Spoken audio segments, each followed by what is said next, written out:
Amen.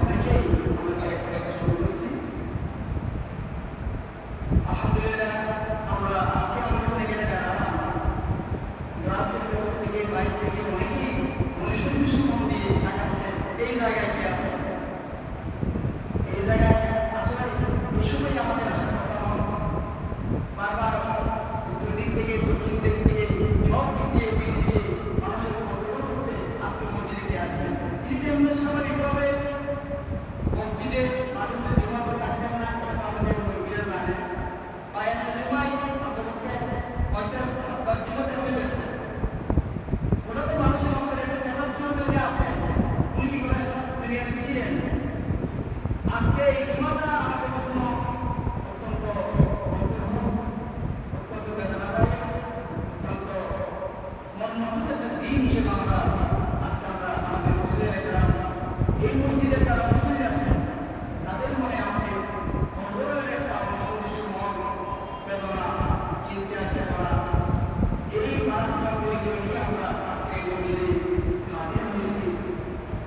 আল্লাহ রাব্বুল আলামিন আজকে আমরা এই জায়গায় নিয়ে গেছি, এই জায়গায় যারা দেন এত বছরে প্রপাত আলমী সাতটানের মহারা তথা চট্টগ্রাম মসজিদলা অনেক নামে পরিচিত আমাদের এই গরম সরকার মুরব্বী হযরতুল্লাহ আলহাজ মাওলানা রহিমাহুল্লাহ, আল্লাহ তাআলা বেশ থেকে আমাদের কাছে নূর দিয়ে বরকত করে দেন। কিন্তু আমাদেরকে একেবারে আল্লাহ আমাদেরকে বরকতের একটা পরীক্ষা মুখোমুখি করেছেন। আমাদের আমাদের বিষয়ের রহমত দিয়ে আমাদেরকে দেখতেছেন। যেহেতু হাদিস শরীফের হাদিসের মধ্যে ইমানদারদের মৃত্যু, মুমিনদের মৃত্যুটা আল্লাহর পক্ষ থেকে দেখা দিয়ে, এটা আল্লাহর পক্ষ থেকে আসবে, এটা মেনে নেওয়াটাই সকল ইমানদারদের জন্য তাদের ইমানি দায়িত্ব, বিশ্বাস। তারপরে এই মানুষরা একটা বহুমাত্রিক ভূমিকা দিয়ে গেছিলেন, কত গুণান্বিত ছিলেন, যার বর্ণনা করা আমাদের সরকার। তিনি ছিলেন এক ধরনের রসগোল্লা, যেদিকে শুনবেন সেদিকে দৃষ্টি পাবেন। আলহামদুলিল্লাহ, তার মধ্যে ছিল প্রতিভা, তার মধ্যে ছিল দৃঢ়তা, তার মধ্যে ছিল বিচক্ষণতা, তার মধ্যে ছিল বিচারিক শক্তি, তার মধ্যে ছিল ফতোয়া শক্তি, তার মধ্যে ছিল তপোয়ার শক্তি, তার মধ্যে ছিল চিন্তালয় উৎকর্ষার ক্ষমতা, তার মধ্যে আলাদা নাম করেছিলেন। তার মধ্যে ছিল জ্ঞানের এক বলিষ্ঠ ব্যক্তি ছিলেন আমাদের হযরতুল্লাহ মাওলানা আসলে আমরা বড় বিশেষ করব। ছোটবেলা থেকে আমরা আমার সাথে চলাফেরা করতাম, ফুটবল পড়া অবস্থায় আসলে শুরু শেষের দিকে ওনার সাথে আমরা কাছাকাছি হয়েছি। উনি যখন তখন আমরা তখন ক্লাস 10 মাঝে মধ্যে ফাঁদের থাকা অবস্থায় আমাদের ক্লাস নিত, যদি পড়াতেন এই ছাত্র অবস্থায়। আলহামদুলিল্লাহ পূর্ব মাদ্রাসায় যে নামটা সর্বাঙ্গে আসেন, পূর্ব মাদ্রাসা লিখে আসেন, এক কারণ সক্রিয় হয়ে থাকবেন, চির বাস্য হয়ে থাকবেন আমাদের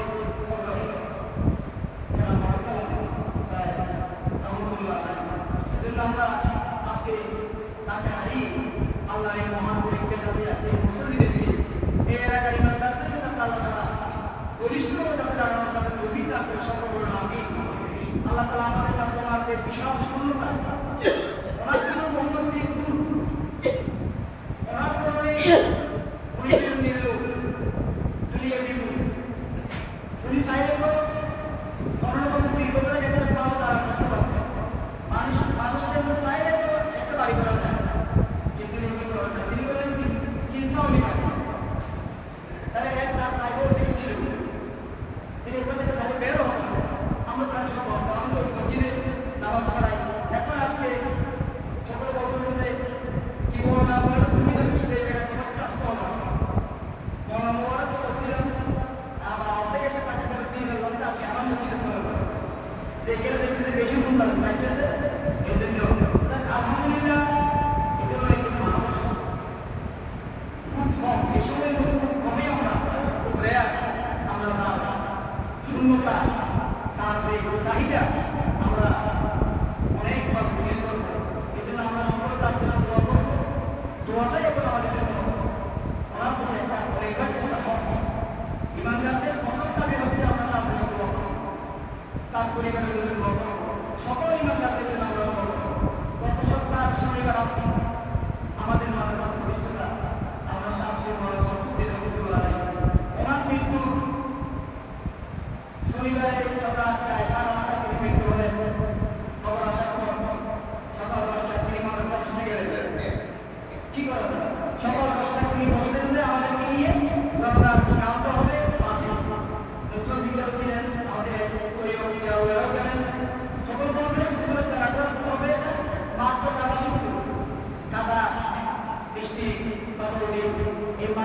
মারামারি মাঠটা একেবারে ভেঙে দিয়ে জানাজা জমিতে বিক্রি করার মাত্রাতে কত চ্যালেঞ্জ ছিল, সেই কাজটা তিনি করে প্রমাণ করে দিলেন।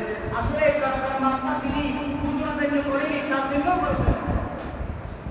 আমরা বুঝতে পারি না তিনি কত রাতে গেছেন। শনিবারে সারা করে ছিলেন, রাতে ছিলেন, তারপরে আমাদের বলতে আপনি এখানে থাকবেন, চেয়ারে বসে এখানে আমরা আসে মাঠে আসে রাতে যা তার ঘরে আছে যেদিন ইন্তেকাল হবে সেদিন সকাল 10টায় হয়ে গেলেন।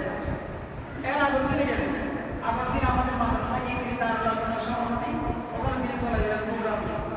মৃত্যুর দিন গেলেন 10টায়। তারপরে তিনি প্রোগ্রামে যাচ্ছেন, জোরের করে আবার গেলেন।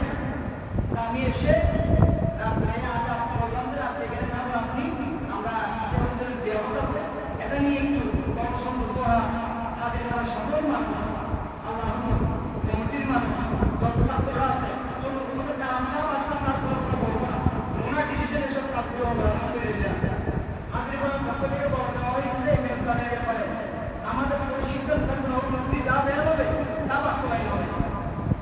আলহামদুলিল্লাহ উনি সিরিয়াস করে নিয়েছিলেন যে এই শারীরিক সম্বন্ধের বাইরে যে কোনো কাজ তিনি সিরিয়াস করে নিতেন।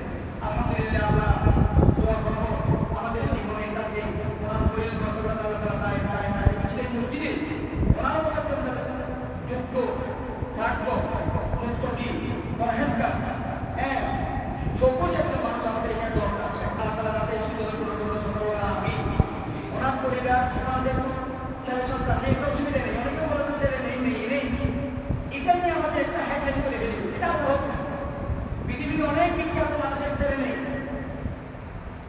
মেয়েটা আরো ভালো হয়েছে। মেয়েটাকে জামাই বাবুরা বাসায় বসে থাকে, ওনার জামাই যারা বাসায় বসা আছে আলহামদুলিল্লাহ ওনার এক সন্তান, ওনার জামাই আপনাকে ছিলেন কালে ইন্ডিয়া মাদ্রাসার সারা বন্ধ করে দেওয়া প্রিন্সিপাল আব্দুল সাহেবের এত সন্তান ওনার বড় জামাতা তিনি সন্তান হিসাবে অভিজ্ঞতা আসছিলেন। ওনার জামাতুনি চট্টগ্রামের মির্জাপুর তিনি মন্ত্রী করেন। তারে আলহামদুলিল্লাহ এটা আসলে কোনো ব্যাপার নয়। আল্লাহ তাআলা বলছেন বিসমিল্লাহির রহমানির রহিম ইউহাবু লিমান ইয়াশাউ ইনাসা ওয়া ইয়াহবু লিমান ইয়াশাউ। আল্লাহ তাকে ইচ্ছা করেন তাকে ছেলে সন্তান দেন, তাকে ইচ্ছা করেন তাকে মেয়ে দেন। এটা আল্লাহই বলছেন। এটা আমরা কারো ক্ষেত্রে এটা বেশি বলা যাবে না। এটা এই যে সন্তান বলতে শব্দ আর এটি সন্তান মানে ছেলেও বুঝে মেয়েও বুঝে, এটা আল্লাহ। তারা আমরা ওনার মধ্যে যাতে ওনার সন্তানদের মাধ্যমে মেয়েদের মাধ্যমে যাতে আল্লাহ তারা ওনার যে নকশা ওনার যে প্রতিনিধি আল্লাহ তারা পয়দা করেন সেই মনে তারা আমি আলহামদুলিল্লাহ উনি আসলে অনেক ধরনের বিভিন্ন কাজে জড়িত ছিলেন। এত শারীরিক অসুস্থতা বান্দাবি খুললে করে টাকার মানুষের মতো লাগতো না। তিনি কেন বের করতেন আপনারা জানেন, একটু খেয়াল করে দেখলে তার বের ছিল, আরো একটু বলতেই গিয়েছিল। তারপরে বলতে হয়েছে উচ্চ বিদ্যালয়ের মতো বড় স্কুলের দায়িত্ব তিনি নিয়েছিলেন। এরপরে শ্রম একটা মাদ্রাসার দায়িত্ব তাকে দিয়েছিলেন, আর অনেক দায়িত্ব, সামাজিক দায়িত্ব। আর এরপরে বিভিন্ন বিচারিক অনেক কার্যক্রমে তিনি পরামর্শ দিতেন। আসলে মানুষের এই জমানায় ফিতনা ফাসাদ থেকে বাঁচার জন্য একটা মেধাবী মানুষ আমাদের বড়ই অভাব। তিনি শুধু বিচারিক নয়, তার মধ্যে তিনি একজন আলামে দিক, আলামে মামুন, নির্লুম একটা মানুষ হিসেবে আমরা তার বর্ণনা করতে পারি। একজন আলেম চলে গেলে একটা জাহান দুনিয়া থেকে বিদায় দিয়েছে। আল্লাহ রাসূল হাদিসের মধ্যে বলছেন মানতুল আলম আলম, একটা আলামের বিদায়, একটা দুনিয়ার একটা জগতের বিদায়। অনেক জগতে সাল্লাহ একটা জগতের বিদায় হয়ে গেল। আলহামদুলিল্লাহ আমরা তার জন্য দোয়া করবো। দোয়াটাই তার আল্লাহ তাআলা তার পরিবারের মধ্যে যাতে নেমন্তন্ন দান করেন, এর বিনিময়ে যাতে উত্তম পরিবেশে দান করেন, সকল বলেন আমিন। আলহামদুলিল্লাহ আমাদের উচিত কি আমরা আসলে মৃত্যু সম্পর্কে মোটেই মুস্তফা রাখি না। আমরা যারা আছি যে যেখানে আসি আমরা এক ধরনের বিশাল দুনিয়া অর্জনের জন্য আমরা এক ধরনের বিশাল প্রতিযোগিতার মধ্যে আমরা লিপ্ত হয়ে যাচ্ছি। তার যেভাবে আছে সেটা নিয়ে আমরা ব্যস্ত হয়ে যাচ্ছি। আমরা একটা দালান থাকলে আরেকটা দালান চাই, একটা গাড়ি থাকলে আরো একটা গাড়ি চাই, একটা প্রতিষ্ঠান থাকলে আরেকটা প্রতিষ্ঠান চাই। আল্লাহ রাসূল কি বলেছে? আমাদের ওই কাজ না করে তিনি পরকালের দিকে দৌড়িয়েছেন ওসারেও ইলা মাগফিরাতিন তোমরা আল্লাহর রহমতের জন্য আল্লাহর ক্ষমার জন্য দৌড়ো তিনি সেই দৌড়ের প্রতীক ছিলেন আলহামদুলিল্লাহ তিনি দিন কায়েমের মূল প্রতীক ছিলেন শুধু আলম ছিলেন তিনি সর্বক্ষেত্রে একজন সত্যসাচী মানুষ ছিলেন আলহামদুলিল্লাহ তাই আজকে আমরা যারা আজকে মানুষ আজকের এই সাহায্য বানাই কত ফিতনার জন্য কত ফাসাদের জন্য আমরা শেষ করতে পারছি না রাসূল সাল্লাল্লাহু আলাইহি ওয়াসাল্লাম বলেছেন যে এই তোমরা মানুষের হায়াত এটা সময়ের মূল্য নির্ভর করে যে কত বছর থাকবে আমরা থাকবো এটা আমরা বলতে পারছি না আমরা তো ওনার চাহিদা আর 20 বছর আমরা অনুভব করছিলাম তাই নয় কি আমরা মনে করছিলাম যে তিনি এখানে 20 বছর এখানে থাকবেন তারপরে 54 বছর 55 বছর আরো থাকবেন তিনি আরো কয়েক বছর থাকলেই ছিলেন তার বছরের কাম ছিলেন বললাম 4 দিন আগে 5 দিন কত সপ্তাহ বললেন না আপনি আলহামদুলিল্লাহ ভাইয়া না এখানে দেখতে ভাই এগুলো পৌঁছা হচ্ছে আমরা আসে আসলে এই প্রিয়ের প্রতি নিরাশা করছি আলহামদুলিল্লাহ আমরা ওনাদেরকে আমরা দেখেছি তার মধ্যে দৌড় ছিল পরকালের দৌড় কিসের দৌড় ছিল আল্লাহ রাসূল যেভাবে বলেছেন ওয়া রাসূলুল্লাহ সাল্লাল্লাহু আলাইহি ওয়াসাল্লাম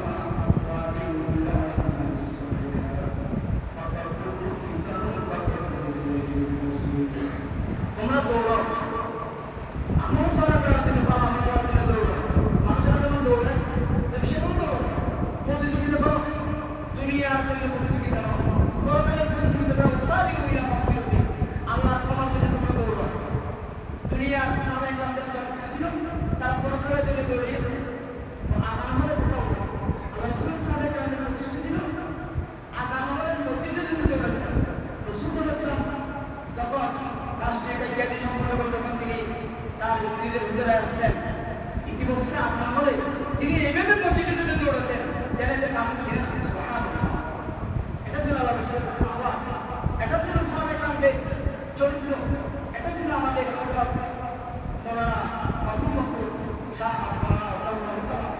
রহিমুল্লাহ তার চরিত্র দুনিয়ার পরকালের জন্য দৌড় ছিল না আল্লাহ রাসূল বলছেন কি কোরআনের মধ্যে ওয়াসারিউ তোমরা দৌড়ো প্রতিযোগিতা করো ইলা মাগফিরাতি অর্জন করতে বেহেশতের জন্য দৌড়ো যেহেতু সময় মানুষের হাতে কম হায়াত আমাদের নির্ধারিত পরকালের জন্য দৌড়ো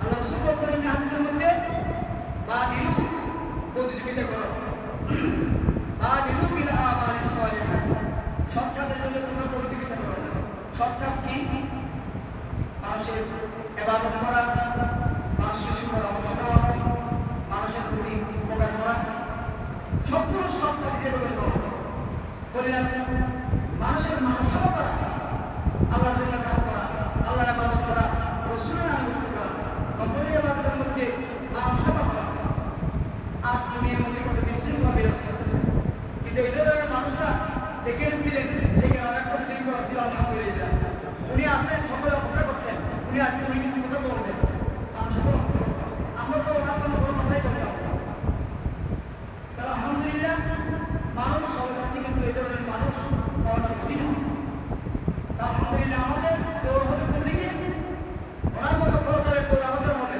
বা বিরু বিল আমালিস সালিহা তোমরা পরকালের আমল সালিহ করার জন্য দৌড়ো ফাতাকুনু ফিতাতুন তাকুনু লিল মুসলিম সাজ্জা মানে এমন হবে রাত যেমন মাগরিবের উপরে একটু অন্ধকার আর একটু করে আরো অন্ধকার আর একটু করে আরো অন্ধকার 10টার সময় আরেকটু অন্ধকার হয় 11টা 12টা দিকে আরো গরিবগুলো হয় অন্ধকার সাজ্জা মানে বিপদের উপর বিপদ আসবে ফাতাকুনু ফিতাতুন এটা বহু বছর সাজ্জা মানে এমন ফিতনা আসবে একটার পর একটা পৃথিবীর বিশ্বময় অরাজকতা রাষ্ট্রীয় অরাজকতা সামাজিক অনাচার অত্যাচার মানুষের মধ্যে ইমান হারার মধ্যে আউযুবিল্লাহ শেষ জমানা তোমরা তাড়াতাড়ি পরকালের কাজ করো আমাদের মাঝে অনেক মুসলিমরা ছিলেন অনেক দামি দামি রাষ্ট্রীয় পর্যায়ের লোক ছিলেন বিভিন্ন সামাজিক নেতৃস্থানীয় ব্যক্তি ছিলেন এরা কি আসলে আমাদের এই জায়গায় আমাদের ওই জায়গায় চলে যেতে হবে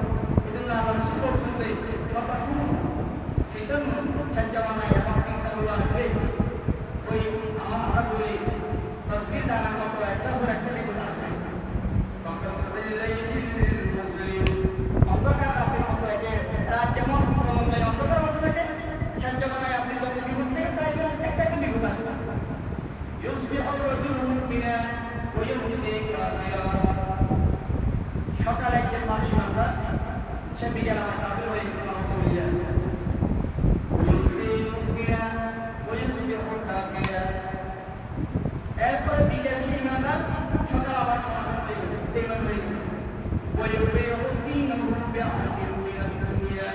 দুনিয়ার স্বার্থের জন্য দিনকে বিক্রি করে আমাদের এই মরহুম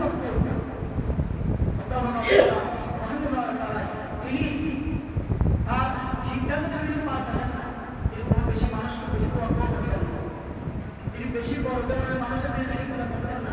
আমরা অনেক জায়গায় দেখতাম কিন্তু তিনি তাকে নিতে পারতাম না, তিনি কম দেখতেন।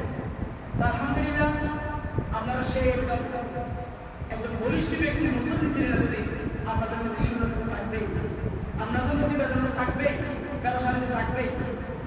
আসলে আমরা আমাদের দোয়া করব। তা আমাদের এই সময়ের গুরুত্ব বুঝতে হবে। মৃত্যু যেহেতু আমাদের জন্য অনিবার্য একটা বিষয়। মৃত্যু হচ্ছে এটা বলা যায়, ইংরেজ কবি বলছিলেন মৃত্যু মানুষকে বেদারত করে দেয়। এক ধারা কাছের মধ্যে আপনার হয়ে যেতে দেয় নবীন সামান্য হইলে ঠিক মৃত্যু আপনার যাবতীয় কর্মসূচি সিদ্ধান্ত আপনি অনেক কর্ম ছিল, আপনার অনেক কাজ ছিল, সবগুলো প্ল্যান হয়ে গেছে। গত কয়েকদিন গতকাল এর আগের দিন বিমানবন্দর থেকে আত্মীয় রিসিভ করে আনতেছেন, সকালের পানিতে ডুবে মারা গেলেন। সেটাই তো ঠিক। এরপরে বিমান যাচ্ছে কোথায়, পড়তেছে কোথায়? ঢাকার মাইলস্টোন স্কুলে, স্কুলের কলেজে বিমান পড়তো। এত শিশুরা শিক্ষকরা মারা গেলেন, এত সুবিধারা মারা গেলেন।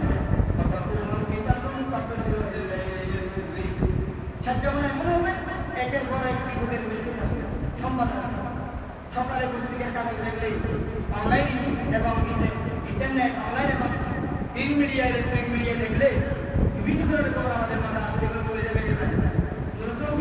একজন বলতেছে তোমার মোবাইলটা বন্ধ করে বলো, প্রতিদিন সকালে খুললে একটা মৃত্যু খবর তোমার মোবাইল ওরা খাতি বলতেছে হয়তো মোবাইল খুললে পরে সে একটু এগুলো বেশি দিই, আমরা তো জানি সে এগুলো তার মোবাইলের সকালে তোমার মোবাইল খুললে শুধু ইন্ডিয়া নিলে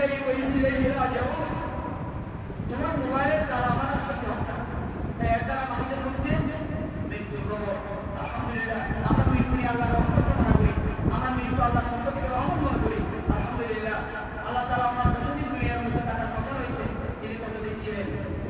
হ্যাঁ, তার অসমাপ্ত কাজগুলো আপনার, তার যে চিন্তা চেতনাতে সুদূর প্রসারী পরিকল্পনা ছিল সেগুলো আমাদের বাস্তবায়ন করা দরকার। আমাদের মতো মানুষ আমরা আমাদের কাছের সাথে অনেকেই বলিস আসলে উনি এই ধরনের মানুষ ছিলেন। তা আমরা ওই নসিহতটা আমরা আল্লাহ রসুলের পক্ষ থেকে আমরা করতে পারি, এটা হচ্ছে আমরা পরকালের প্রস্তুতি কাজ করি।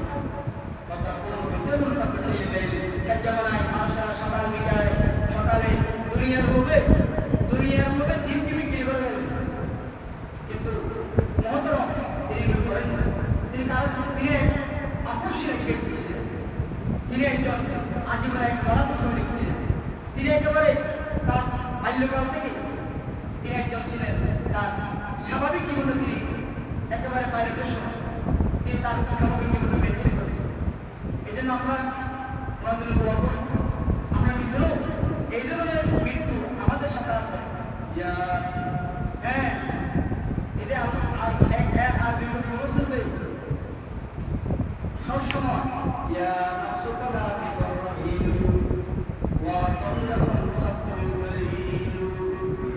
মানুষ নিজেকে নিজে বলছে তোমার মাথার উপর তো মৃত্যু সবসময় করতেছে, তুমি যখন মৃত্যুবরণ করবে তোমাকে এমন মাটিতে রাখা হবে, এমন করে রাখা হবে যে মাটিতে রাখা হবে, তার উপর এমন বাড়ি বাড়ি মাটি দেওয়া হবে। এই জন্য কবি বলছে, আল্লাহ বুঝুন করে বলছে হে নফস নিজে নিজেকে বলছে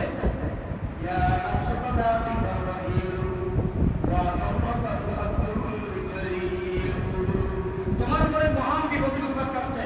এই জন্য আমাদের এইগুলো এই শিক্ষা হাসিল করতে হবে, আমাদেরকে সবসময় পরকালের চিন্তা আসক্তি না।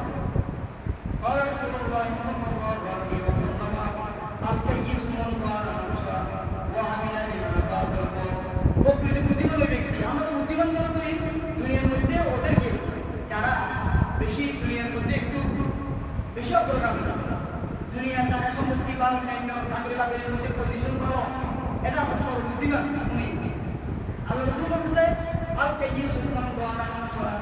ওই ব্যক্তি প্রকৃত বুদ্ধিমান, যে নিজের নকশকে নিজের চাহিদাকে কমিয়ে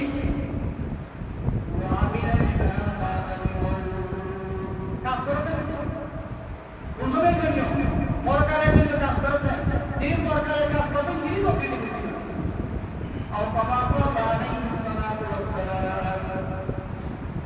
তাহলে আমরা সর্বশেষ আমাদের জীবনের সময় বেশি গুরুত্ব আল্লাহ রাব্বুল আলামিন কোরআন শরীফের মধ্যে অনেক জায়গায় সময়ের গুরুত্ব দিয়ে বলেছেন। ফজরের সময়, তাহলে মানে সময় গুরুত্ব দিচ্ছেন। বল নাই রাত্রের সময়, বল নাহার দিনের সময়, বল দোহা এই সময়ের সময়, কান্নের সময়, বল আসর যুগের সময়, বিকেলের সময়, আসরের সময়। এখানে মানুষ কি সময় কম, মানুষের জীবনের সময় কি কম, সময়ের প্রস্তুতি নিয়ে ফেলে। যে যেভাবে আছে সবসময় নিজের জীবনকে প্রস্তুতি রাখা দরকার, কারণ মৃত্যুর উপর দরকার আমাদের মাথার উপর। এর জন্য আল্লাহ রাসূল একটা চমৎকার হাদিস বলেছেন, ইমাম বুখারী আলাইহির রহমাহ তার সহিহের মধ্যে নবী বলেছেন, যে হাদিসটা আমি সুন্দর করে তাওয়াজ করেছি। আন ইবনে উমর রাদিয়াল্লাহু তাআলা আনহু قال رسول الله صلى الله عليه وسلم نعمتان مغبون فيهما كثير من الناس الصحة والفراغ أخرجه البخاري على تخريجه ইমাম বুখারী রাহমাতুল্লাহ আলাইহি মুহাদ্দিসিন একবার বলেছেন যে ওয়ালাইকুম আসসালাম এত দামি শব্দ কারো মুখ দিয়ে আর বের করা সম্ভব না। দুটো কথার মধ্যে আল্লাহ রাসূলের কথাগুলো ছিল জওয়ামিল কালাম কালিম, কোনো কথার সঙ্গে অর্থ অনেক। আমরা সাধারণত লিখি না, একটা সেন্টেন্স দিবেন বিশাল করে লিখতে হবে। তাহলে রাসূল বলতে যে কি বলছেন, দুটো নিয়ামত মানুষের মধ্যে খবর রাখে না। কটি নিয়ামত? মানুষের জীবনের দুটো মূল্যবান নিয়ামত আছে, এইগুলো মানুষের কোনো খবর নেই। এই দুটো নিয়ামত কি? আসসাহাতু শারীরিক সুস্থতা, ওয়াল ফরাগ এবং সুযোগ সময়। এটা কথা রাসূল বলেছেন। এই হাদিসটা পড়ার পর মুহাদ্দিসিনে কেরামরা অভিমত প্রকাশ করেছেন, নবী ছাড়া কারো মুখ দিয়ে একটা দামি কথা বের হয় না, বের তো হবেই না। আমরা এখন বলি যে বৃক্ষরোপণ করুন, পরিবেশ সংরক্ষণ করুন, আর্থিক সফলতা অর্জন করুন, এটা আমরা বলতেছি। সরকারের বর্তমান একটা মেসেজ বাণী পরিবেশ বিজ্ঞান এটা বলছে যে পরিবেশ সংরক্ষণ রাখতে এটা দরকার। কিন্তু আল্লাহ রাসূল কি বলেছেন, যদি যারা তোমার আগামীকাল নিশ্চিত কিয়ামত, তোমাদের কারো যদি একটা গাছের ছাড়া থাকে অথবা খেপুরের ছোট্ট ছাড়া থাকে, যদি কিয়ামত হবে না 8 ঘন্টা 1 ঘন্টা আগে সময় পাও, বৃক্ষরোপণ করে দাও। তাহলে এর চেয়ে চমৎকার কথা কি আর হতে পারে?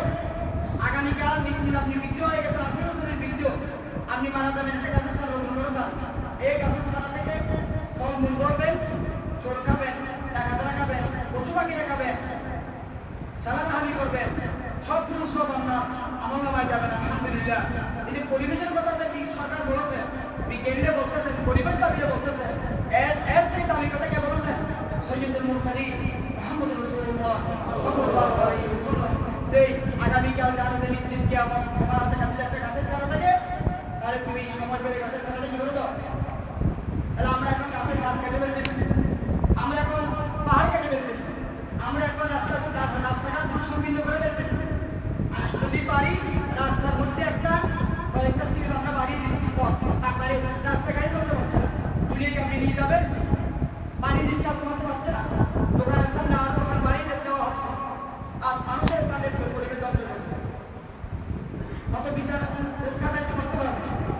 আমরা নিজের বিচার নিজে করি, রাস্তাঘাট উন্মুক্ত করে দিই, ইমাদতুল আযানি তরিকে সদকা, রাস্তাকে কষ্ট করে কাজ সরিয়ে বেড়ানো সরকার। ইসলাম নতুন বিজ্ঞানসম্মত ধর্ম, এগুলো কিন্তু আমরা গবেষণা করি। বৃক্ষরোপণ ইসলামে বলছে, রাস্তাঘাট পরিষ্কারের কথা ইসলামে বলছে, মানুষের অধিকারের কথা ইসলামে বলছে। সর্বক্ষেত্রে মানবিক জ্ঞানটা ইসলামের মাত্র জ্ঞানটা দিয়েছেন। এই জন্য আসুন আমরা আমাদের সমাজ আমরা অনেক বিজ্ঞানের বেশি হয়ে গেছে, আসলে আমার একটা কথা বলার দরকার ছিল না। আমরা দুজনেই আমাদের বেশি গুরুত্ব দেবো, সময়কে আমরা সময়টাকে কাজে লাগান, ইবাদত করুন। এরপরে সুস্থতা, আমাদের অনেকে এখন পায়ে ব্যথা পেলে না পারছে না, শেয়ার লাগতেছে। তাহলে অসুস্থ হয়ে গেলে আপনি ইবাদত করতে পারবেন না, তাড়াতাড়ি ইবাদত করুন। আসুন আমরা আপনাদের জন্য দোয়া করব। আমাদের এই পরিবার কৃতি সন্তান দক্ষিণ চট্টগ্রামের অনেক রাজ্যের পরিচিত